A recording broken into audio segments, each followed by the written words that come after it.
6 décembre, il est 9h tout de suite, un nouveau journal avec Estelle Collin et Sophie Berger-Finot. Bonjour mesdames. Bonjour Laurent. Quoi ma gueule? Qu'est-ce qu'elle a ma gueule?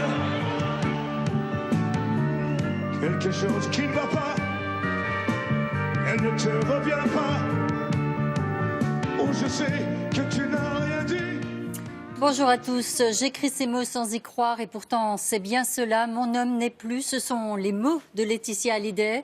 Il nous quitte cette nuit comme il aura vécu tout au long de sa vie avec courage et dignité. C'est ainsi que son épouse a annoncé la mort de Johnny Hallyday. Une légende, un monument, une icône. Les qualificatifs ne manquent pas. Johnny Hallyday est décédé cette nuit. La plus grande rockstar que la France n'ait jamais connue s'est éteint à l'âge de 74 ans des suites d'un cancer du poumon. Et c'est chez lui, à Marne-la-Coquette, que Johnny Hallyday nous a quittés. Nous retrouvons tout de suite notre envoyé spécial Claire Colnet. Depuis quelques jours, il n'y avait plus d'espoir, Claire, et Tristan Lebras sur place. Oui, en effet, Estelle, l'espoir semblait de plus en plus mince depuis un mois. L'épouse de Johnny, Laetitia, d'habitude très active sur les réseaux sociaux, n'avait plus donné de nouvelles de la star, ce qui alimentait les plus vives inquiétudes sur l'état de santé de Johnny Hallyday, qui se reposait ici, dans sa maison de Marne-la-Coquette, près de Paris, depuis un mois. Johnny Hallyday, qui était atteint, on le sait, depuis un an, d'un cancer des poumons. Alors, vous le voyez derrière moi, un important dispositif de sécurité a été déployé devant la maison pour essayer de préserver au maximum la tranquillité de la famille de Johnny Hallyday et de leurs voisins, ce qui n'a pas empêché une poignée de fans de venir rendre un dernier hommage à la star disparue, ainsi que quelques proches. Nous avons vu notamment la voiture du chanteur Yodelis ou encore celle du réalisateur Claude Lelouch pénétrer dans la propriété ce matin pour rendre un dernier hommage à Johnny Hallyday. Merci beaucoup Claire. Et à 3h40, l'Élysée a salué un nom, une gueule. Emmanuel Macron a rendu hommage à Johnny Hallyday en affirmant que l'on avait tous en nous quelque chose du chanteur. Dans un communiqué publié par l'Élysée de Johnny Hallyday, je cite, « Nous n'oublierons ni le nom, ni la gueule, ni la voix, ni surtout les interprétations qui, avec ce lyrisme brut et sensible, appartiennent aujourd'hui pleinement à l'histoire de la chanson française. Il a fait entrer une part d'Amérique dans notre panthéon national », a ajouté le chef de l'État. En près de 60 ans de carrière, celui qui restera à jamais l'idole des jeunes pour des millions de fans a vendu plus de 100 millions d'albums et traversé les époques, celles du rock'n'roll, des yéyés, puis de la variété avant de revenir aux sources du blues et du rock. Grégoire Tournon. Une star ? Non, la star de sa propre vie, plus qu'un chanteur, plus qu'un acteur en noir et blanc ou en couleur, Johnny, le plus riche des albums souvenirs. On a tous quelque chose en nous de Tennessee.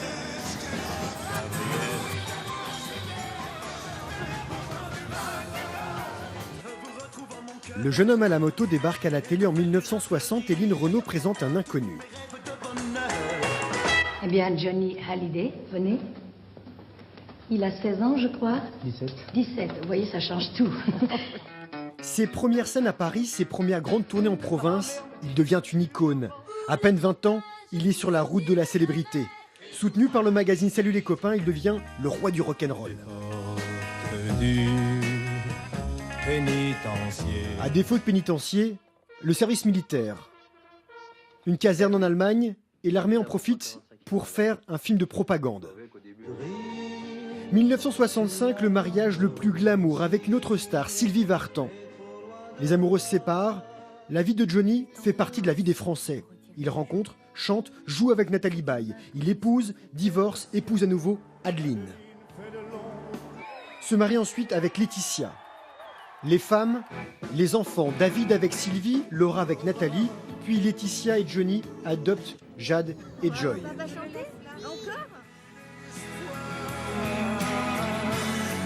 L'envie de jouer, d'être vrai, le grand écran pour imiter son idole, Elvis Presley.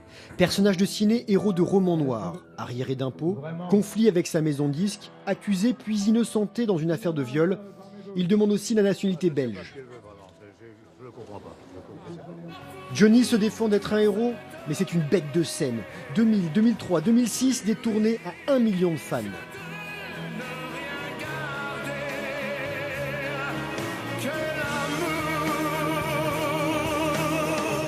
2009, ses bulletins de santé font la une. Opération ratée de la hanche, complications, hospitalisation à Los Angeles.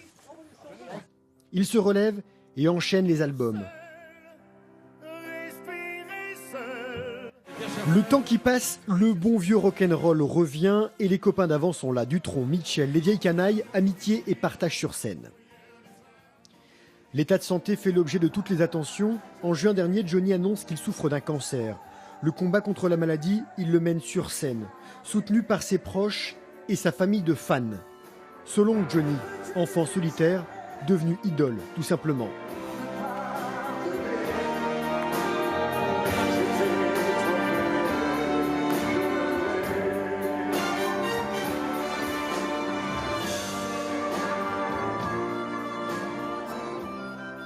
Et je vous propose de retourner à Marne-la-Coquette où Claire Colnet a recueilli les réactions des premiers fans qui déjà se réunissent devant le domicile de la star.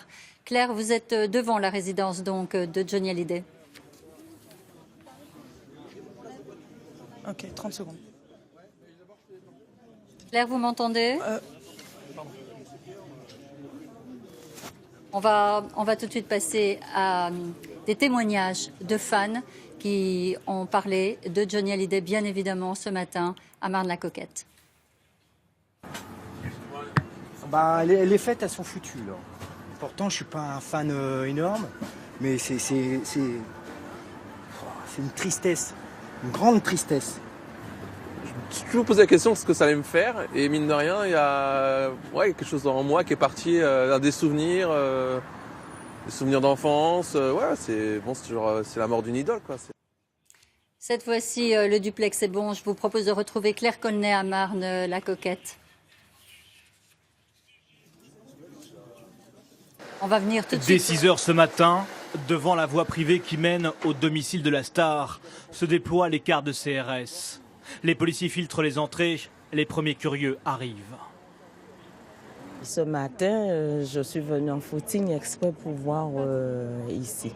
Je garde toujours le souvenir quand il était avec Sylvie Vartan et avec leurs chansons et l'amour qu'ils avaient ensemble. J'espère qu'il est en paix maintenant. C'est une nouvelle qui me touche beaucoup, parce qu'on a 4 ans de différence, vous voyez, avec lui. J'ai 4 ans de différence avec lui. C'est triste, c'est vraiment triste, vraiment triste. Progressivement se réveillent ceux qui étaient les voisins de quartier de Johnny Hallyday. Ils viennent d'apprendre la nouvelle. Ce matin, en allumant la télévision, tout simplement, voilà, la grande surprise. Surprise, vous dites ? Bah oui, parce qu'on le croit invincible, Johnny. Voilà, personnellement, je passe devant chez lui tous les jours. Je le croise sur la place quand il va à ce petit restaurant La Tête Noire, là, Marne-la-Coquette, voilà. Et je l'ai vu personnellement en concert, bien entendu. Johnny Hallyday, comme on disait avec mon copain au téléphone et tout, c'est un peu comme le général de Gaulle, c'est le patrimoine national pour nous. Hein, et puis beaucoup plus pour nous ici, dans cette ville. Parce que Johnny, je le connais, je l'ai plusieurs fois vu ici. Marne-la-Coquette et ce matin, Marne-la-Tristesse.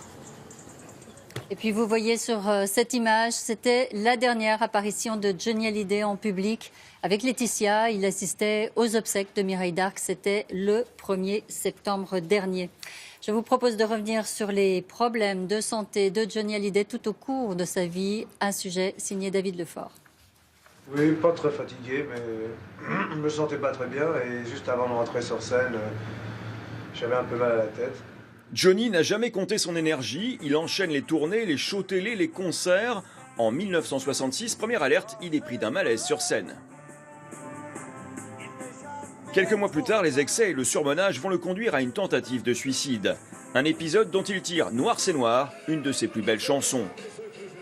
En 1982, Johnny va vivre l'enfer sur scène. Son jeu de jambes aura raison de ses hanches. Johnny serre les dents, mais il ne pourra éviter l'opération. L'intervention chirurgicale consiste soit à modifier l'orientation de la tête, soit, lorsque les lésions sont importantes, à remplacer complètement l'articulation par ce qu'on appelle une prothèse totale.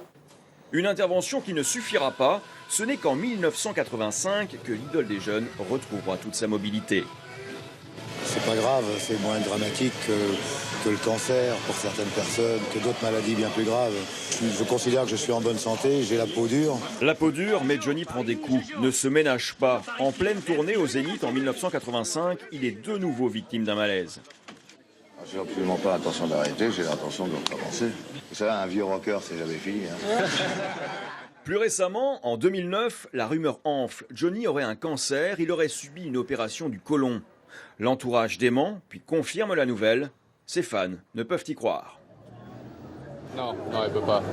Non, vous rigolez. Non, moi, j'ai pas entendu parler de ça. Hein. C'est vrai. Vous venez de l'inventer maintenant ou quoi? Il est en pleine forme, arrête.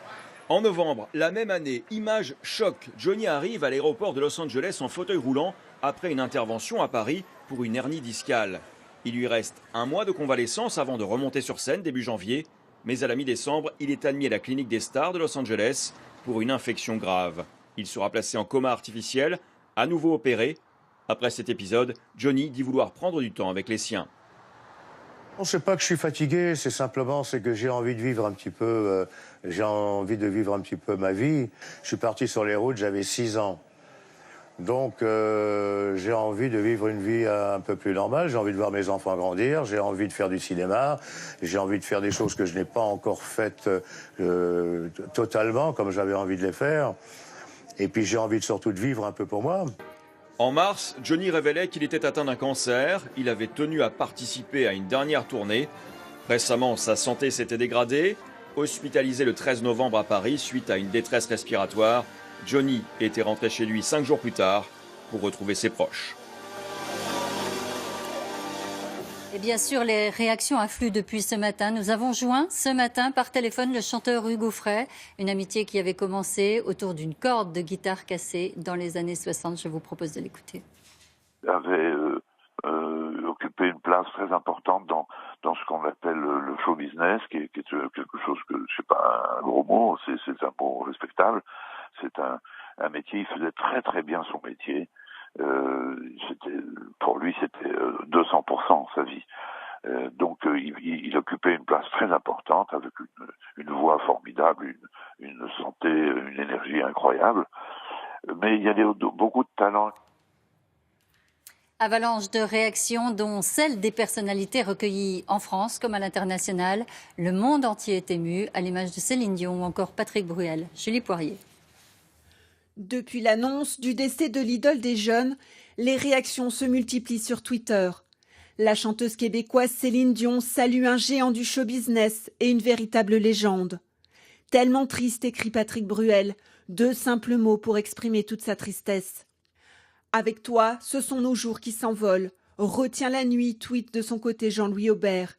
L'acteur Omar Sy poste une photo prise avec Johnny, un homme inoubliable pour lui. Lenny Kravitz se dit adieu à son ami. Ton âme est du pur rock'n'roll, écrit le chanteur américain. Les médias étrangers rendent aussi hommage au chanteur et à sa carrière. Le New York Times annonce Johnny Hallyday, l'Elvis Presley de France est mort. Tout comme le magazine Variety qui titre Le French Elvis est décédé.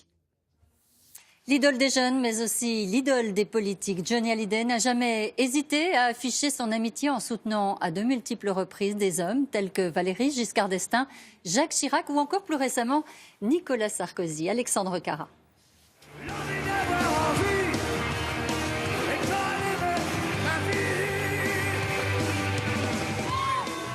Un soutien de poids pour Nicolas Sarkozy.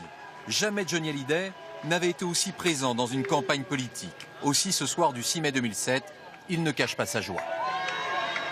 La France, la majorité, ont voulu un changement. On va l'avoir avec Nicolas Sarkozy. Je suis sûr qu'on va l'avoir. Nicolas Sarkozy tiendra parole. J'en suis certain. J'en ai encore parlé avec lui tout à l'heure. Il tiendra parole. C'est un homme d'honneur. C'est un homme qui aime sa famille. C'est un homme qui aime ses amis. Un homme qui aime tout ça ne peut pas trahir son pays.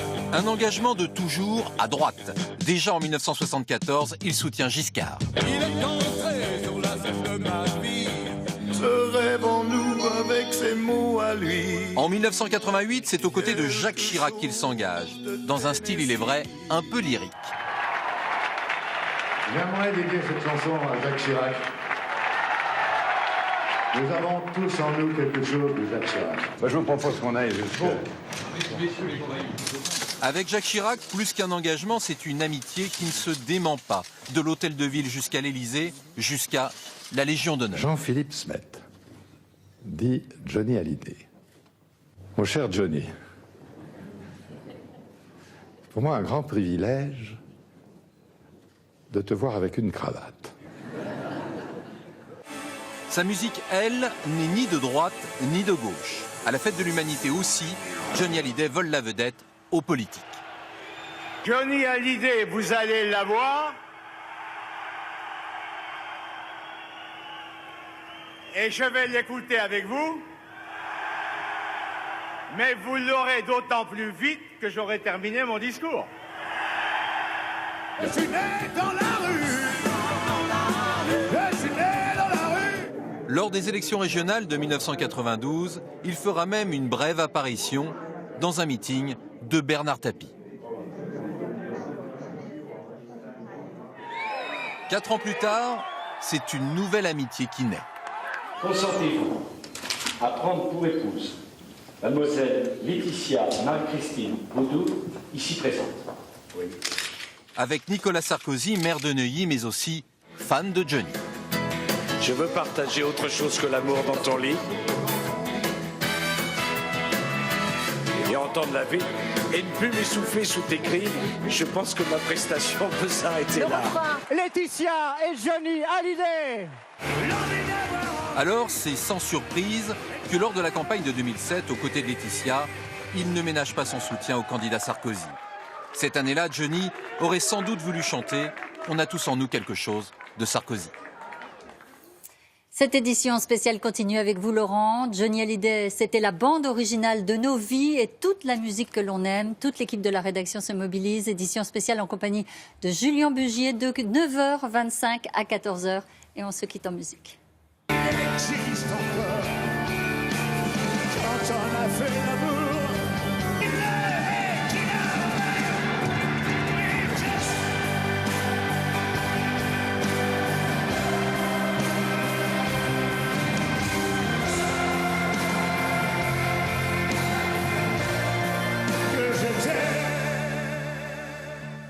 Merci Sophie, merci Estelle, merci à toute la rédaction de cette